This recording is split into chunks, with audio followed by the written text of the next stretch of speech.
In this section, I will show you how to survey a point using RTK by receiving corrections from a base station via UHF radio. First, in Home screen, I click Settings, and in Settings screen, I click GNSS. On the top row, I check all satellite systems, although Galileo, QZSS, and SBAS do not contribute anything until more of them are launched. Then I click Receive Data Rover button. I want to receive corrections from UHF, so I click the UHF button, and here select RTK CMR Plus format, which is the format of the data that my base station transmits. And I click Apply. This will turn on my UHF radio automatically. Transmit Data Base button is for when we want to set up Triumph VS as a base station, which is not my case now. I only click to verify no data transmission is programmed. In RTK, I don't have to record raw GNSS data, but it is a good practice to record raw GNSS data at base station and at every rover for safety, to be able to post-process data and to double-check your work in case you need to. So I click Record Data and select JPS format to be recorded on both SD card and in internal memory.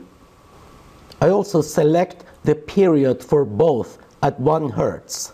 As I said earlier, in our work today, we plan to receive RTK corrections from our own base station using UHF radio. In another session, I will show you how to use VRS networks for RTK. Next, I click Elevation Mask and select 15 degrees. Thanks to many GPS and GLONASS satellites, we can do this and have enough satellites above 15 degrees elevation mask. Next, I click Duration and select Manual Operation to stop the operation myself. I will uncheck the Lift and Tilt and Auto Repeat boxes. We will discuss them in another section. I also select 5 seconds of delay, which causes the operation to start 5 seconds after I click the Start button in the action screen, as we will see later. I will keep Reject In-band Interference unchecked. We will discuss this one later too. Next, I click Accept Position Results of. My objective is to accept only RTK fixed solutions in my real-time position calculations. So I select this option. Further details of accuracy depends upon the number of available satellites, existence of multipath, and how long I will keep the operation going. Note that raw GNSS data will always be recorded during the operation, irrespective of the type of position that Triumph VS is able to achieve in every second. I click Apply, and we'll go back to the GNSS settings. And apply again to get to the Settings menu. In here, I click Communications and click UHF. Here I want to set the UHF frequency and protocol to what my base station is transmitting.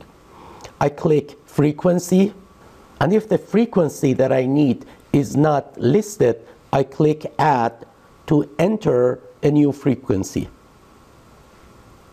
In frequency screen, I need to find it, and the frequency appears on the top left sections. Then I will click Apply.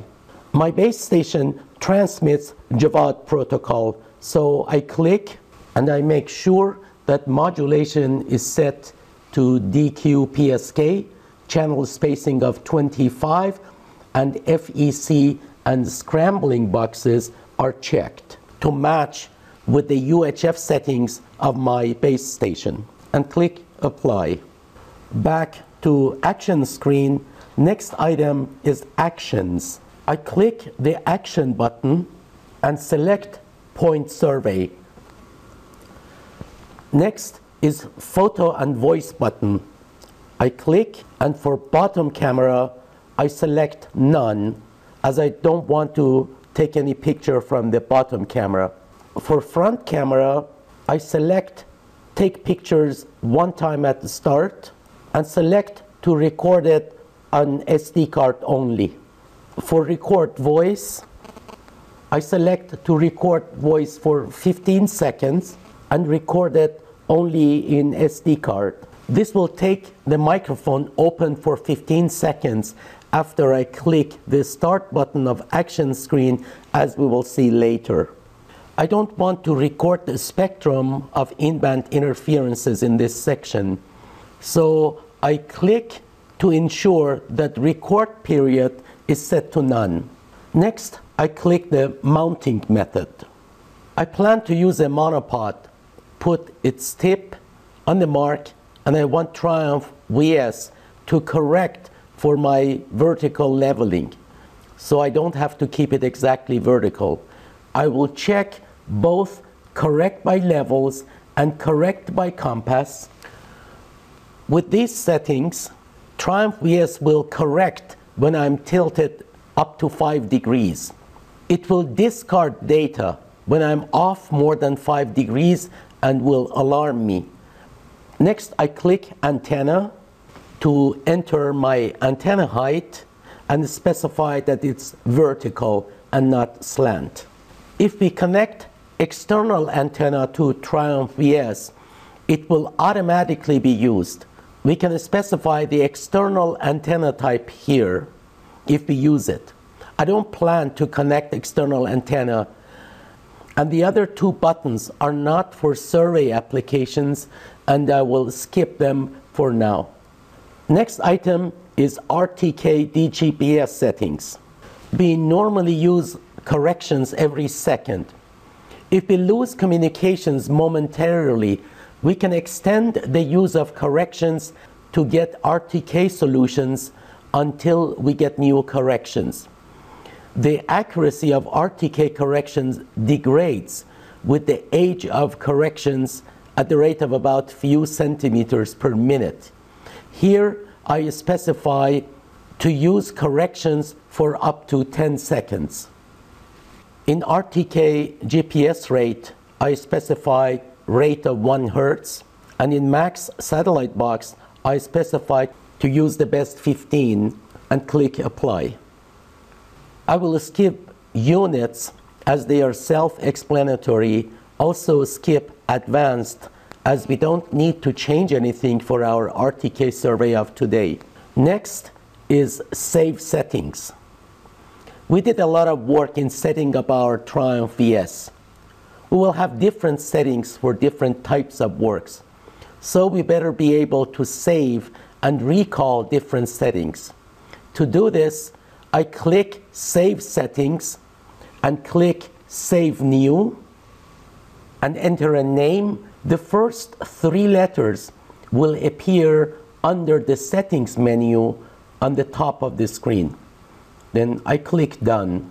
As you see here, the first 3 letters that we entered for settings shows in the bottom of the settings screen, as was the case for the map name. Now our settings are done and we are ready for action.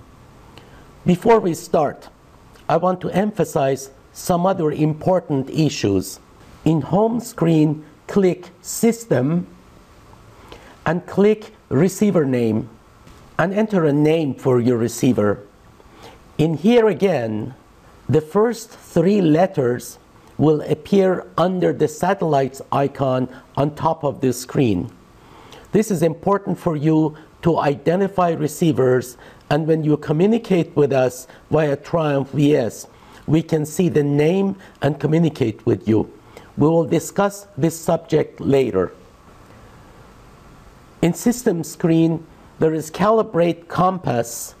Every time that your environment changes, calibrate compass. This will take about 24 seconds. Also, every week or so, calibrate levels. This will take about 3 seconds. On the system page, clicking the version, you can see the software and hardware versions installed in your Triumph VS. Now we are ready to go to Field and start action. Click Action button, which is the middle hardware key button on the left side of the screen.